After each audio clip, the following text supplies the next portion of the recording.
നമസ്കാരം. Take it ഈസിയിലേക്ക് എല്ലാവർക്കും സ്വാഗതം. ഞാൻ വിചാരിച്ചു എൻ്റെ ഒരു സ്കൂളിംഗ് എക്സ്പീരിയൻസ്, സ്കൂളിലുള്ള എൻ്റെ അനുഭവങ്ങളൊന്ന് പങ്കുവെക്കാം. ഞാനത് എവിടെയും ഷെയർ ചെയ്തിട്ടില്ല ഇതുവരെ. അതൊരു പ്രത്യേക എക്സ്പീരിയൻസ് ആണ്. ഞാനൊരു ഗ്രാമത്തിലാണ് ജനിക്കുന്നതും വളരുന്നതും എല്ലാം. ചേരാനെല്ലൂർ എന്ന് പറയും, എറണാകുളം ജില്ലയിൽ തന്നെയുള്ള ഒരു സ്ഥലമാണ്. അപ്പൊ ഇവിടെ എൻ്റെ അമ്മയും അച്ഛനും സെൻട്രൽ ഗവൺമെന്റ് ജീവനക്കാരനായിരുന്നു.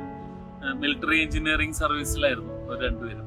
അതുകൊണ്ട് തന്നെ നിരന്തരം സ്റ്റേറ്റ് വിട്ടിട്ടുള്ള ഒരു യാത്രകളും ജോലിയും ട്രാൻസ്ഫറും അവർക്ക്.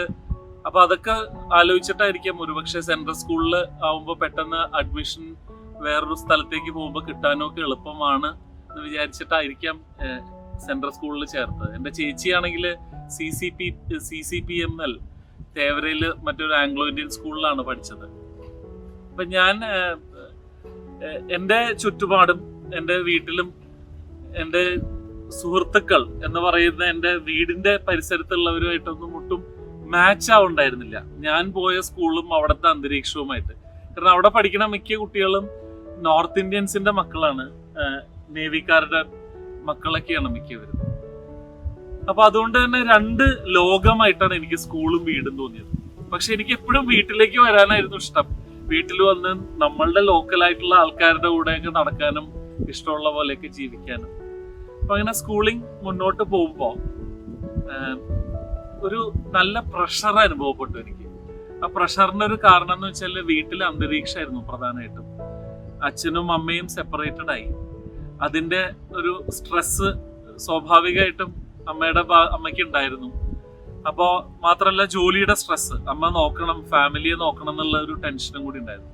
അപ്പൊ നമ്മൾ അത്രയൊന്നും ആയിട്ടില്ല. അപ്പൊ ഈ സ്ട്രെസ്സൊക്കെ ചുറ്റുള്ളവരുടെ സ്വീകരിക്കേണ്ട ഒരു സ്ഥിതി വന്നപ്പോ ഒട്ടും ആ അന്തരീക്ഷം ഒരു യോജിക്കണ പോലെ തോന്നിയില്ല.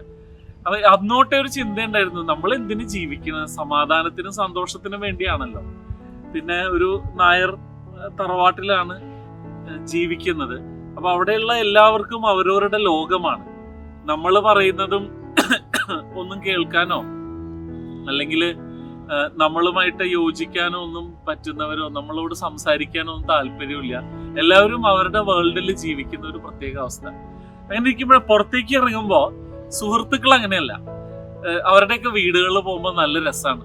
അവര് കിട്ടുന്ന ചെറിയ വരുമാനമാണെങ്കിലും ആ വരുമാനം കൊണ്ട് വളരെ ആനന്ദത്തോടു കൂടി ജീവിക്കുന്ന കുടുംബങ്ങളാണ് എനിക്ക് എൻ്റെ ചുറ്റും കാണാൻ സാധിച്ചത്. അതാണ് അതിൽ നിന്ന് വ്യത്യസ്തമായിട്ടുള്ള ഒരു എക്സ്പീരിയൻസ്.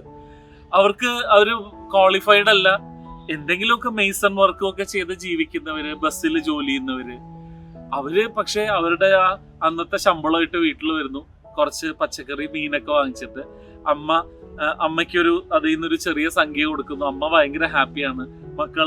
മക്കൾക്ക് വേണ്ടി ഭക്ഷണം വെച്ച് കാത്തിരിക്കുന്ന അമ്മ. ഇതൊക്കെയാണ് നമ്മൾ പുറത്തിറങ്ങുമ്പോൾ കാണുന്നത്. അപ്പൊ എന്നെ അത് ഒരുപാട് സ്വാധീനിച്ചിരുന്നു. ജീവിക്കുകയാണെങ്കിൽ അങ്ങനെ ജീവിക്കണം. ഇവിടെ പഠിച്ച് ഇങ്ങനെ വലിയ ആളായിട്ടോ, ഈ എൻ്റെ വീട്ടിലെ എല്ലാവരും ക്വാളിഫൈഡ് ആണ് അത്യാവശ്യം. എൻ്റെ അമ്മാവന്മാരൊക്കെ ആണെങ്കിലും ചിറ്റന്മാരാണെങ്കിലും അവരെല്ലാവരും ക്വാളിഫൈഡാണ്. പക്ഷെ അവരുടെയൊക്കെ ഒരു ലൈഫ് നോക്കുമ്പോൾ അതിനേക്കാളും എൻജോയ് ചെയ്യണത് മറ്റുള്ളവരായിട്ടാണ് എനിക്ക് തോന്നണത്. അപ്പൊ പിന്നെ ആളുകളെ കാണിക്കാൻ വേണ്ടി എന്തിന് ഇവരെ പോലെയൊക്കെ ജീവിക്കണം എന്നുള്ളൊരു തോന്നല് ശക്തമായിട്ട് തന്നെ സ്വാധീനിച്ചിരുന്നു. അതുകൊണ്ടായിരിക്കാം ഈ സ്കൂളിൽ ഞാൻ ഒട്ടും എൻജോയ് ചെയ്യാണ്ടായി. സ്കൂളിങ് ഞാൻ സ്കൂളിലൊക്കെ പോവാണ്ടായി. പിന്നെ പലപ്പോഴും എല്ലാവരും പറ്റിച്ചും ഒക്കെ സ്കൂളിൽ നിന്ന് ഒളിച്ച് മാറി നിൽക്കുന്ന ഒരു സ്ഥിതിയായി. എപ്പോഴും കംപ്ലൈന്റ്സ് ആവാൻ തുടങ്ങി. ടീച്ചേഴ്സ് അമ്മയെ വിളിച്ച് പറയും. കാരണം അമ്മയുടെ ഓഫീസും സ്കൂളും അടുത്താണ്. ഞാൻ സ്കൂളിൽ പോവാതെ അമ്മയുടെ ഓഫീസിലേക്ക് വരും വൈകിട്ടാവുമ്പോൾ. പക്ഷെ 6th ഓൺവേർഡ്സ് ഞാൻ ഒറ്റയ്ക്ക് തിരിച്ച് വീട്ടിലേക്ക് പോകാനുള്ള പ്രായമായി. അപ്പൊ അമ്മയുടെ ഓഫീസിൽ വരണ്ട, ഹാജര് മാർക്ക് ചെയ്യണ്ട. അപ്പൊ എനിക്ക് ഫ്രീഡം വരാൻ തുടങ്ങി, ഒറ്റയ്ക്ക് സഞ്ചരിക്കാനൊക്കെ. അപ്പൊ ഞാൻ സ്കൂളിൽ കയറാണ്ടൊക്കെ ആവാൻ തുടങ്ങി. അങ്ങനെ ശരിക്കും പറഞ്ഞ ഒരു സ്കൂൾ ഡ്രോപ്പ് ഔട്ട് ആയി ഞാൻ. എൻ്റെ സ്കൂളിംഗ് ഒട്ടും ശോഭിച്ചില്ല എന്നുള്ളതാണ്. 6th ഞാൻ തോറ്റു, അറ്റൻഡൻസ് ഇല്ലാത്തതുകൊണ്ട്. 7th ഞാൻ തോൽക്കാണ്. സെൻട്രൽ സ്കൂളിൽ വെച്ചാൽ അങ്ങനെയൊന്നും ഇല്ല. കുട്ടികളെല്ലാവരും നന്നായി പഠിച്ച് മുന്നേറുന്ന കുട്ടികളാണ് അവിടെ കൂടെയുള്ള എല്ലാവരും. പക്ഷെ എൻ്റെ മനസ്സൊട്ടും ഇല്ല സ്കൂളിൽ. അതാണ് സത്യം സംഭവിച്ചത്. 8th എന്ത് പറ്റിയെന്ന് വെച്ചാല്, എൻ്റെ വീടിന്റെ അടുത്തുള്ളൊരു ചേട്ടനുണ്ട്, ഞങ്ങള് കുഞ്ഞേട്ടൻ എന്ന് വിളിക്കും സ്നേഹത്തോടു കൂടി.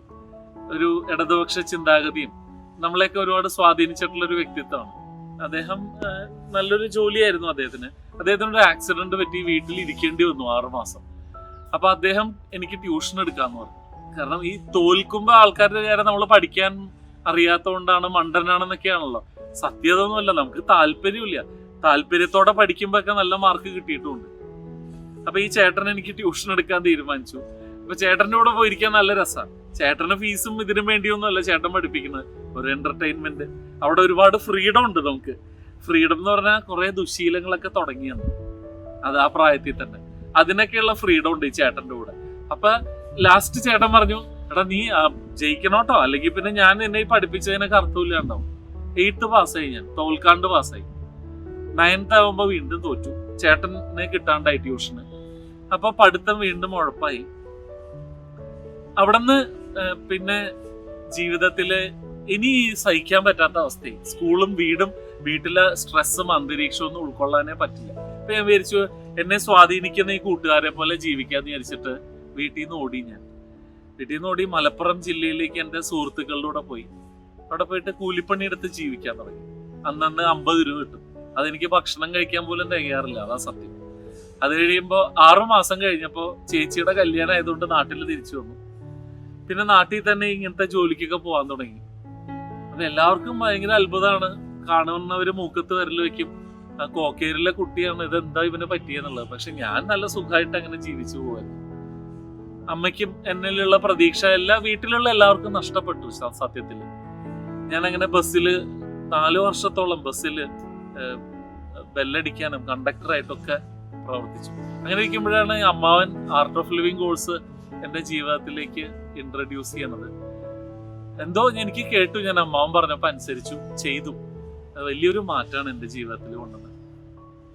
ആ ഒരു മാറ്റം ഇന്ന് ഞാൻ എന്താണോ അതിനെല്ലാം ഞാൻ കടപ്പെട്ടിരിക്കുന്നത് ആർട്ട് ഓഫ് ലിവിങ് എന്ന ഓർഗനൈസേഷനോടും അതെനിക്ക് നൽകിയ എക്സ്പീരിയൻസും. അത് മാത്രമാണ് ശരിക്കും എന്നെ ഇതുപോലെ മാറ്റിയത്. കാരണം ആ ഒരു ലോകത്ത് നിന്ന് ഞാൻ ഇപ്പുറത്തെ ഒരു ലോകത്തേക്ക് വരാൻ ഒരു കാരണവും വേറെ ഉണ്ടായിരുന്നില്ല. ഞാൻ അങ്ങനെ തന്നെ പോവായിരുന്നു ജീവിതത്തിൽ. വീട്ടിലുള്ളവരുടെയും പ്രതീക്ഷ നഷ്ടപ്പെട്ടായിരുന്നു. പക്ഷെ ഇതിൽ വന്നപ്പോൾ എനിക്ക് ഉണ്ടായ ഒരു സന്തോഷം, ഞാൻ ആളുകളിൽ കാണുന്ന ഒരു ആനന്ദം, ആ ഒരു ഫ്രീഡം. അപ്പൊ ഞാൻ വിചാരിച്ചിരുന്ന പോലെ ഈ പാവപ്പെട്ട അന്നന്ന് ജോലി ചെയ്യുന്നവർക്ക് മാത്രമല്ല, നല്ല ഉയർന്ന് ജീവിക്കുന്നവർക്കും ആനന്ദിക്കാൻ പറ്റും ജീവിതത്തില്. ജ്ഞാനം കൊണ്ടും സ്നേഹം കൊണ്ടും അതും പങ്കുവയ്ക്കാൻ പറ്റുന്ന ഒരു ലോകം ഉണ്ടെന്നുള്ളത് എന്നെ മനസ്സിലാക്കി തന്നത് ആർട്ട് ഓഫ് ലിവിങ് ആണ്. അത് ജീവിതത്തിൽ വലിയൊരു വഴിത്തിരിവായി ഈ നോളജിലേക്ക് വന്നത്. തുടർന്ന് ആ എക്സ്പീരിയൻസ് ഒക്കെ നമുക്ക് വീണ്ടും അടുത്തൊരു അവസരത്തിൽ ഷെയർ ചെയ്യാം. എല്ലാവർക്കും നന്ദി, നമസ്കാരം.